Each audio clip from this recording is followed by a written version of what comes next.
Yes, hello, magandang tanghali sa inyo, lalo na sa ating mga kaibigan, sa mga e-bikers, no? At meron ako ipapakita sa inyo, hingil ito sa isang vlogger na sumang-ayon ako sa sinabi niya kay Sir Kristan. Tignan nyo at panoorin nyo. Banned na daw ang mga e-trikes at e-bikes at lahat ng electric vehicles sa mga national roads sa Metro Manila, according to the MMDA. Ngayon, hindi pa to napipirmahan ng mga mayors, kaya meron pa tayong pagkakataon na ipaalam ito sa MMDA at sana matauhan sila at ma-realize sila gaano kapalpak itong ginawa nilang resolution. At bakit ito palpak? Ngayon, sabi nila that there were 554 accidents kasi involving e-trikes and e-bikes.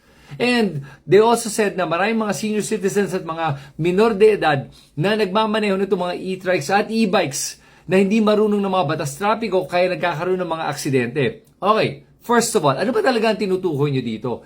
E-trike ba o e-bike? Kasi ibang sasakyan yan eh. Okay?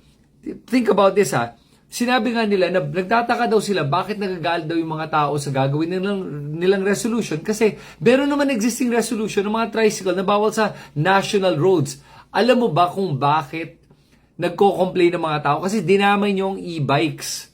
Okay? Kasi ang e-bikes is the same as bicycles except yung paano siya napapower. Yung isa has electric power, yung isa is manual power. Sa motorsiklo naman na e-motorcycle, isa is gas-powered, yung isa electric-powered. Again, hindi ka pwede magkategorya based on kung ano yung nagpapatakbo sa sasakyan. Yung kategorya mo dapat is based on kung, like say, a tricycle is one category, a bicycle is another category, a motorcycle is another category. Ngayon, kung may existing law naman na sinasabi na bawal ang tricycle sa mga national road, edi i-expand na lang nyo yung batas na yun, that's it. Palitan lang, dagdagan lang yung definition. Sabihin lang yun na tricycle and e-trikes are not allowed on national roads. And you need to have a license para makapagmaneho ka ng e-trike at tricycle. Yun, tapos. Eh di walang aangal, dahil yun lang naman ang kailangan nyo gawin para ma-solve yung problema nyo ng mga aksidente at na para hindi na magpapatakbo ng maneho ng e-trike itong mga senior citizens sa mga minor de edad. Di ba? Bakit pa nyo kino-complicate itong simpleng bagay na to? At dinamay nyo ang mga e-bikes. That means dinamay nyo ang pedal-assisted bicycles, dinamay din nyo ang mga electric motorcycles, dinamay nyo ang mga electric scooters. Alam mo ba na gaano karaming tao ang umaasa sa mga e-scooters, e-bikes, okay, para makapagbiyahe, para makapagtrabaho? Tatanggalin nyo yun. Alam mo ba, you are causing more of a problem. You are going to add traffic in Metro Manila at magdadagdag din kayo sa polusyon sa Metro Manila pag tinuloy nyo itong resolution na to. Kaya sana talaga matauhan itong MMDA at mag-isip-isip naman. Alam mo, paminsan-minsan nagtataka talaga ako paano nila iniisip itong mga batas na gusto nilang gawin eh. Tingin ko talaga tamad lang sila mag-isip eh. O kaya, wala lang silang pake. O kaya, meron silang ibang agenda na hindi natin alam na gusto nilang ipaban lahat ng mga electric vehicles. Ang labo eh, di ba? At isipin mo to dahil sobrang vague nung gagawin nilang batas na e-bikes, pero may bike lanes na apparently pwede ang mga pedal-assisted bikes on these bike lanes on national roads. Paano kung pinara siya ng pulis? Sinabi, bawal ang e-bike. Bakit bawal ang e-bike, hindi bawal ang bisikleta? If safety ang pinag-uusapan natin. Kasi kung safety lang, ang pinag-uusapan at sinasabi nila na 554 accidents are because of e-bikes, ay di, ban mo na lahat ng mga bisikleta. Hindi lang e-bikes. Bakit lang e-bikes? Kung two-wheeled vehicles ang cause ng problem, di, ban mo lahat. I-ban mo na rin ng mga motorsiklo. Kaya hindi nila gagawin yun dahil hindi kasi e-bikes ang problema. Ang problema is e-trikes. I challenge the MMDA to actually show the data because I'm pretty sure majority of these 554 accidents are e-trikes and not e-bikes. If not, baka all of them are e-trikes. Kaya sana talaga, they have to be more critical thinkers. Yun ang kulang natin sa gobyerno.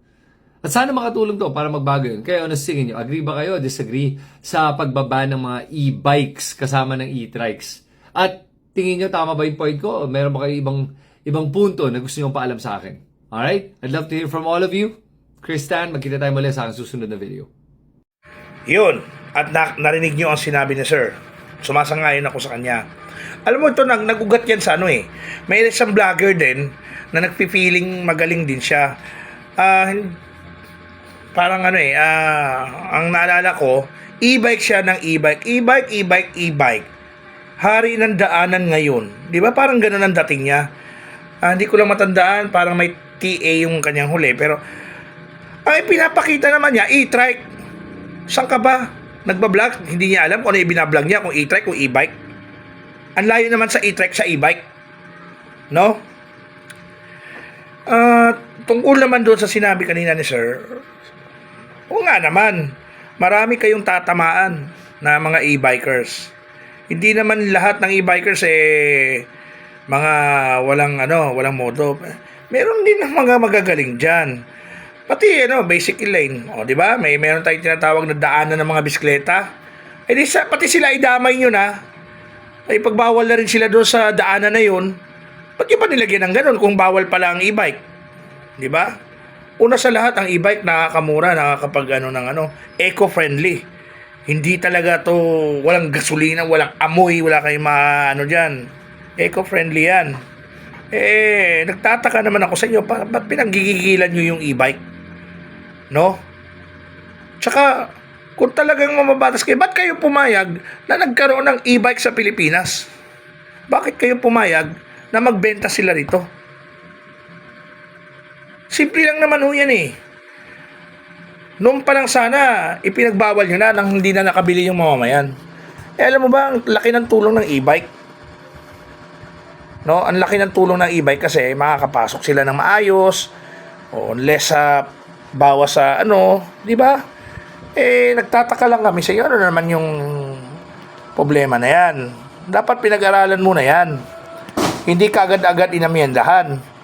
Dapat pag-aralan muna ng gusto sa Senado. Kasi parang merong kakaiba na dyan may something na no? Tama naman si Sir Chris. Sir Chris, suporta ako dyan. Hindi first time na na sumasangayon ako diyan sa mga sinabi mo, no? Sana naman mahal na Pangulo, BBM, mapansin to ang ginawa ng MMDA. Bakit kasi meron silang pinasang ganito? So kawawa naman yung mamamayan, di ba? Sinabi nga natin, nakakatulong yung e-bike at nakakapagmura, di ba? Kahit paano nakakapag-ipon-ipon pa rin yung mga tao na katulad sa amin. So sana mapag-aralan ulito, hindi kagad-agad inamyendahan. Kawawa naman po yung mga nakabili, nakasubscribe na, tapos igaganon yung batas. Okay lang, magigets namin yung lisensya, yung pero hindi dapat tanggalan ng karapatan yung mga taong gumagamit niyan. Yun lang. Sana pag-aralan mo na mabuti.